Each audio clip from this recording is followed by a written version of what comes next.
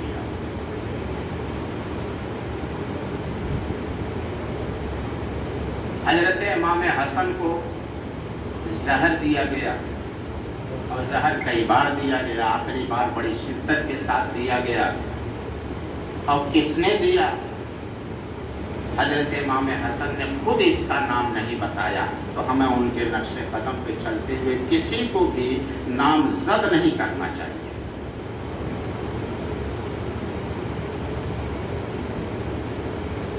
اللہ کے رسول صلی اللہ علیہ وآلہ وسلم نے فرمایا جو کسی مسلمان کو بلا وجہ قتل کر دے اس کی دائمی سزا، ہمیشہ سزا جہنم ہے۔ ایک عام مسلمان کو بلا وجہ قتل کر دینے کی سزا دائمی جہنم ہے، ہمیشہ ہمیشہ کے لیے جہنم ہے۔ پھر اس کی جو نواس مصطفیٰ ہو، نور نگاہ مرتضیٰ ہو، منبع حسنات ہو، گنجینہ برکات ہو، دستگیر بھی ہو، مرشد اہل ایمان بھی ہو، اللہ کے رسول نے یہ بھی فرمایا جس کا بدن امام حسن کے بدن سے مس کر گیا اس کے لیے جہنم حرام۔ جب آپ کو زہر دیا گیا، آپ کے جگر کے ٹکڑے کٹ کٹ کر کے آپ نے جو ہے قے کے راستے باہر آ رہی تھی، حضرت امام حسین نے پوچھا آپ کو کس پہ شک ہے، کس نے زہر دیا؟ تو آپ نے فرمایا اگر میں نام بتاؤں تو تم قتل کر دو گے؟ کہا ہاں۔ کہا مجھ پہ جس پہ شک ہے اگر وہی ہے تو صرف شک ہے، تو میں نہیں چاہتا کہ شک کی بنیاد پر کسی کو قتل کر دیا جائے یا کسی کو بدنام کر دیا جائے۔ اگر وہی ہے، میرا شک درست ہے، وہی ہے، تو میں نے اس کا معاملہ اللہ کے حوالے کر دیا۔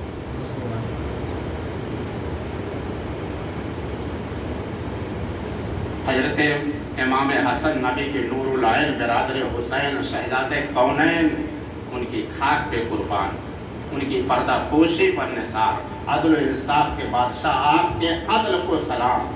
انہوں نے کسی کا نام نہیں دیا، تو ہمیں بھی کسی کا نام زد نہیں کرنا چاہیے۔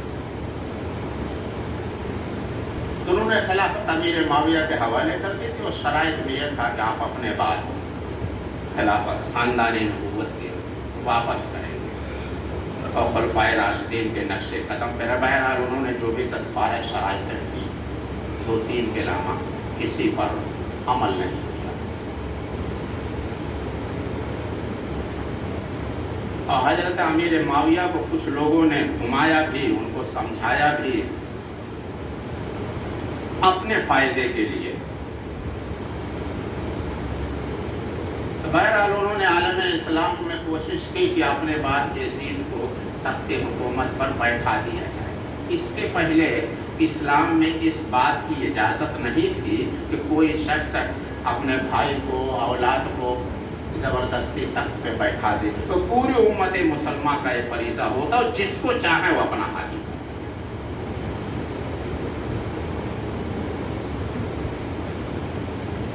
تو بہرحال انہوں نے عالم اسلام میں اس بات کی کوشش کی. حکومت ان کے ہاتھ میں تھی.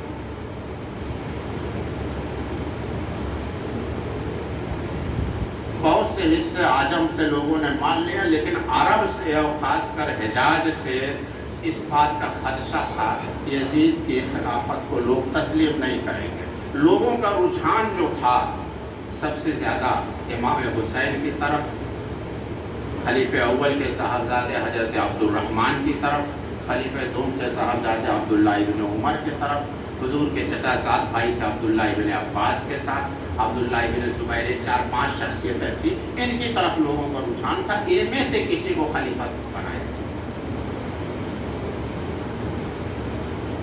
ایک بار حج کے موقع پر آ کر امیر معاویہ نے ان لوگوں کو دباؤ ڈالا. ان لوگوں نے انکار کر دیا. یہ آج تک اسلام میں اس بات کی اجازت نہیں ہے. اگر بیٹے کو ولی عہد بنانا جائز ہوتا تو حضرت ابوبکر عمر اپنے بیٹوں کو خلیفہ بنا جاتے. یہ پوری امت مسلمہ کا فریضہ ہے، تو جسے چاہے بنا. بہرحال ان لوگوں کو نظر بند کیا گیا اور لوگوں کو اعلان کیا گیا. بہرحال آخری وقت میں یہ فائنل ان کی زندگی میں نہیں ہو سکا. لوگوں نے، خاص کر عرب کے لوگوں نے، حجاز کے لوگوں نے اس بات کو تسلیم نہیں کیا. ہم آپ کے پاس یزید کو خلیفہ تسلیم کریں. حضرت امیر معاویہ رضی اللہ تعالیٰ عنہ نے اپنے انتقال سے پہلے یزید کو وصیت کی، میں نے تیری خلافت کے لیے ہر ممکن کوشش کر دی ہے، راہ پوری طرح ہموار کر دی ہے. عجم سے تو کوئی مخالفت نہیں ہوگی، لیکن عرب سے مخالفت ہوگی. عبداللہ ابن عباس، عبداللہ ابن زبیر بہت زیادہ، عبداللہ ابن عمر بہت زیادہ صاحب اثر ہیں، لیکن یہ لوگ زیادہ جد و جہد نہیں کریں گے. تمہیں زیادہ ہوشیار رہنا ہے امام حسین کی طرف سے. عراق والے ان کو آگے بڑھائیں گے، اور عبداللہ ابن زبیر سے ہوشیار رہنا.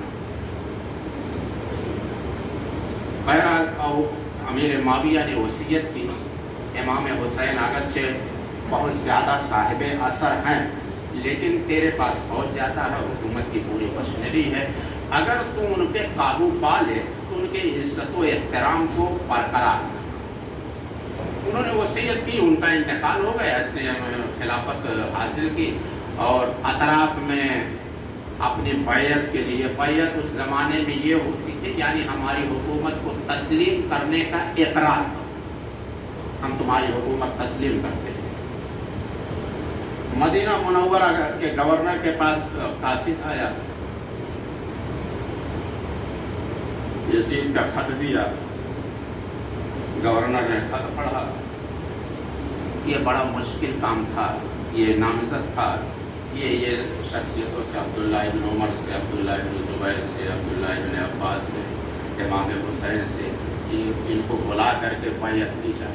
اگر نہ بیعت کرے تو سر قلم کر دیا جائے. قاصد آیا گورنر کا بلانے کے لیے.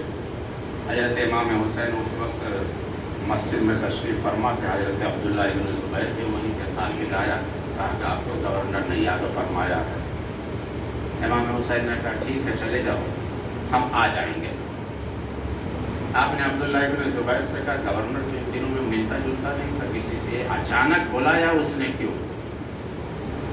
عبداللہ ابن زبیر نے کہا معلوم یہ ہوتا ہے کہ حضرت امیر معاویہ کا انتقال ہو گیا، بیمار پہلے سے.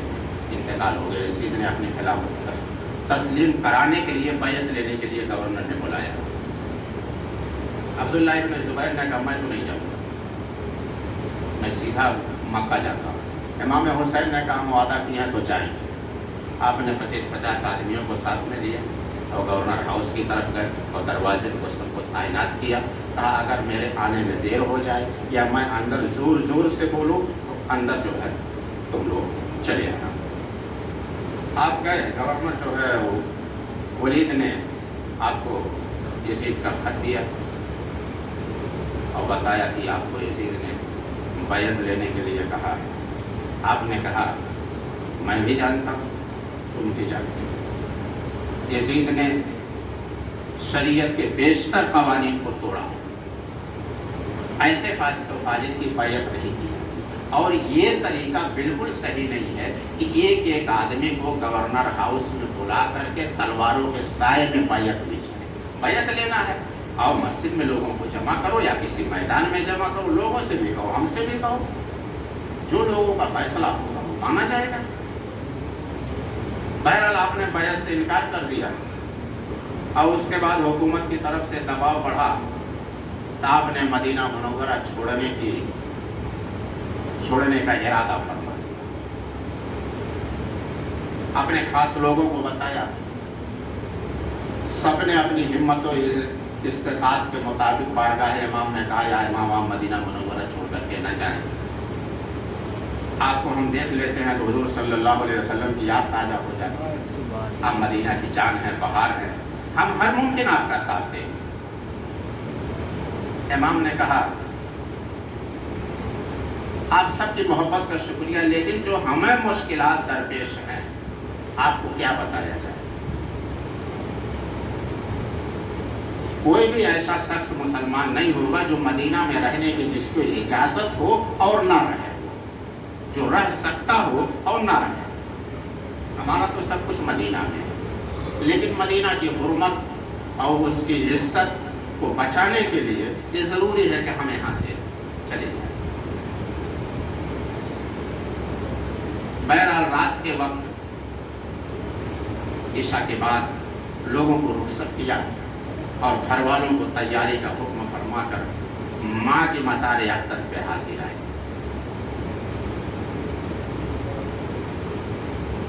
رات کا وقت ہے،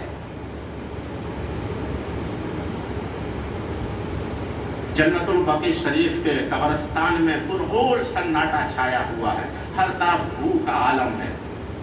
امام آتے ہیں اور ماں کی قبر عربت پہ دیوانہ وار گر جاتے ہیں اور فریاد کرتے میری امید، اے مسکینوں بیواؤں کو پرورش فرمانے والی میری مقدس ماں،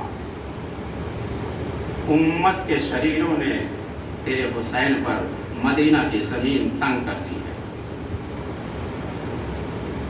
میری امی میں آخری سلام آپ کو پیش کرنے آیا ہوں، آخری بار آپ کے قدموں کی زیارت کرنا چاہتا ہوں، میرا آخری سلام قبول فرماؤ، میرے لیے دعا فرماؤ کہ میں اس امتحان میں کامیاب ہو جاؤں۔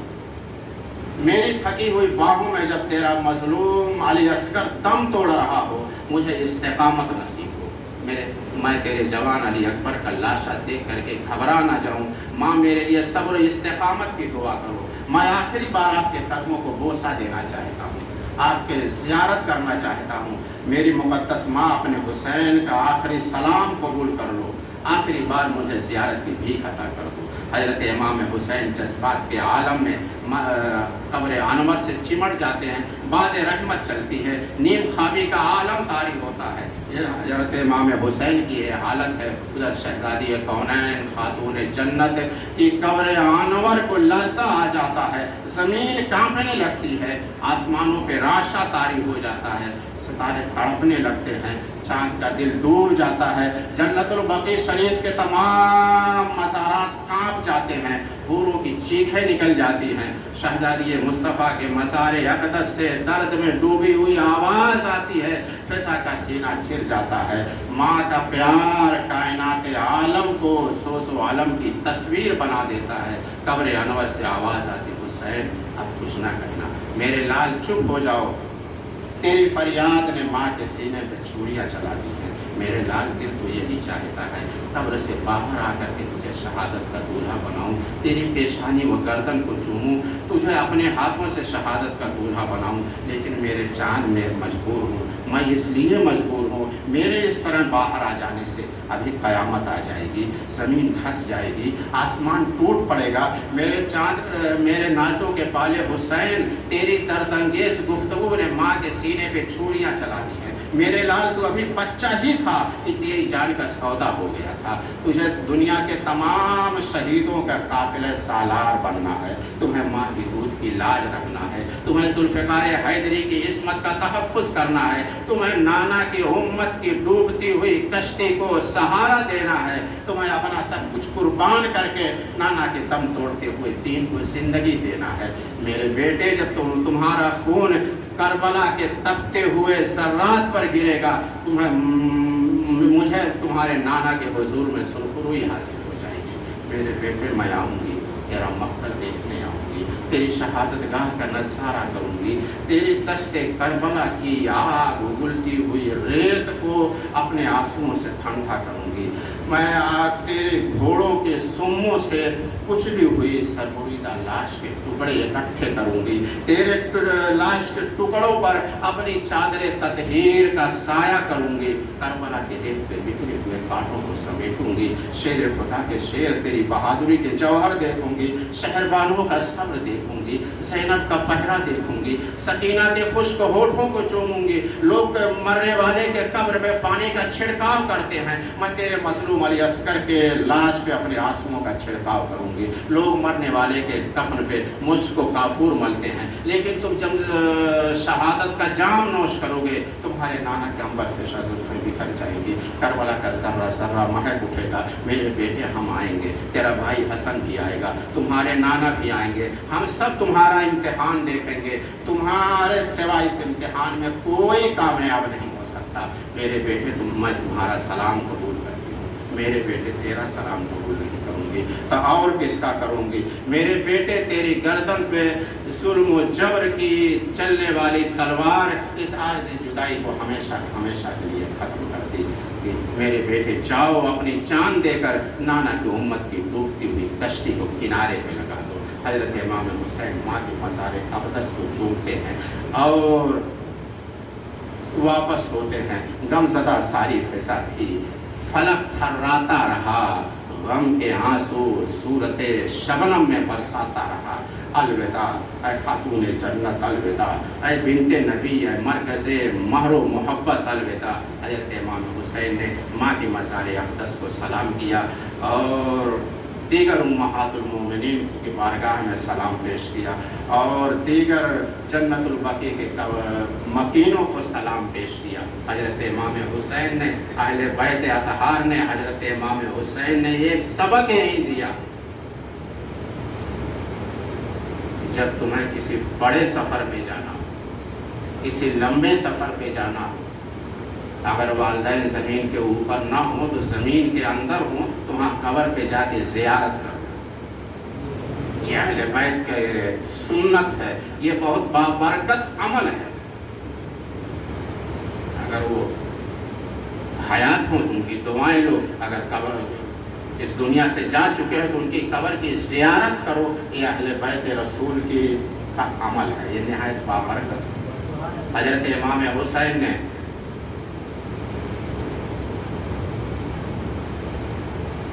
جنت البقیع شریف کے دیگر مکینوں کو سلام پیش کیا اور بارگاہ رسالت امام پہ آ گئے۔ امام الانبیاء کا دربار اقدس ہے، رات تیسرے پہر میں داخل ہو رہی ہے، ملائکہ کرام نہایت ادب و احترام کے ساتھ دربار رسالت امام میں ہدیہ صلاۃ و سلام پیش کر رہے ہیں۔ ایک نور ہے جو اس خلاؤں اور فضاؤں کو منور کیے ہوئے ہے، یہ فیصلہ کرنا انتہائی مشکل ہے کہ نور آسمان سے زمین کی طرف نزول کر رہا ہے یا زمین سے آسمان کی طرف پرواز کر رہا ہے، یہ اہل عرفان ہی بتا سکتے ہیں۔ انہی انوار و تجلیات کے برسات میں امام حسین بارگاہ رسالت مآب میں حاضر ہو کر دربار رسالت مآب میں ہدیہ صلاۃ و سلام پیش کرتے ہیں اور عرض کرتے ہیں، نانا تیرے کرم کے خزینے کی خیر ہو، بھیک مجھ کو تیرے مدینے کی خیر ہو۔ حضرت امام حسین بارگاہ رسالت میں عرض کرتے ہیں، یا رسول اللہ، میں آپ کا وہی حسین ہوں جس کے لیے آپ نے خطبہ چھوڑ کر کے ممبر سے اتر آئے تھے، آپ کا وہی حسین ہوں جس کے لیے آپ نے جنت سے جوڑا منگوایا تھا۔ یا رسول اللہ، نانا جان، میں جب آپ کے کاندھوں پر آپ مجھے سوار کرتے تھے، میں جب آپ کے کاندھوں پہ سوار تھا تو میں نے ایک آواز سنی تھی، حسین تو کتنی اچھی سواری میسر ہے۔ تو آپ نے کہا تھا سوار بھی تو بہت اچھا ہے۔ نانا جان، آپ نے مجھے شہسوار بنایا، آپ نے مجھے جس امتحان کے لیے پالا تھا میں نے اس کی تیاری مکمل کر لی ہے، لیکن نانا جان، آپ مجھے شہادت کی جن منزلوں پہ دیکھنا چاہتے ہیں وہ آپ کی دستگیری کے بغیر محال ہے۔ حضور، میں آپ کو جمال جہاں آرا دیکھنے کے لیے آیا ہوں، آخری بار آپ کے قدموں کو بوسہ دینا چاہتا ہوں، آپ میرے لیے دعا فرماؤ۔ یا رسول اللہ، آخری بار آپ زیارت کی بھیک عطا کر دو، باد رحمت چلتی ہے، آخری پہر کا وقت ہے، نیم خوابی کا عالم طاری ہو جاتا ہے۔ حضرت امام حسین دیکھتے ہیں انبیاء و ملائکہ کے جھرمٹ میں شب اسرا کے دولہا حزن و ملال کی تصویر بنے ہوئے سامنے تشریف فرما ہے۔ نانا پڑھتے ہیں، نواسے کا سر اپنے گود میں رکھتے ہیں، اپنی نورانی انگلیوں سے نواسے کے زلفوں پہ کنگھی کرتے ہیں اور فرماتے، حسین اپنے امتحان کی تیاری کرو۔ حسین، میری امت کی کشتی امارت کے چڑھے ہوئے طوفانوں کے تھپیڑے کھا رہی ہے، اپنی جان دے کر اسے کنارے پر لگاؤ۔ میرے حسین، میدان کربلا کو خوب اچھی طرح دیکھ لو، یہ میدان کربلا ہے، یہ نہر فرات کا ٹھنڈا پانی چمک رہا ہے، یہ دریائے فرات کے کنارے میدان کربلا ہے۔ میرے حسین، یہ تمہاری شہادت کی جگہ بھی ہے، یہ تمہارا امتحان گاہ بھی ہے، یہاں تیرا امتحان ہوگا، عظیم امتحان۔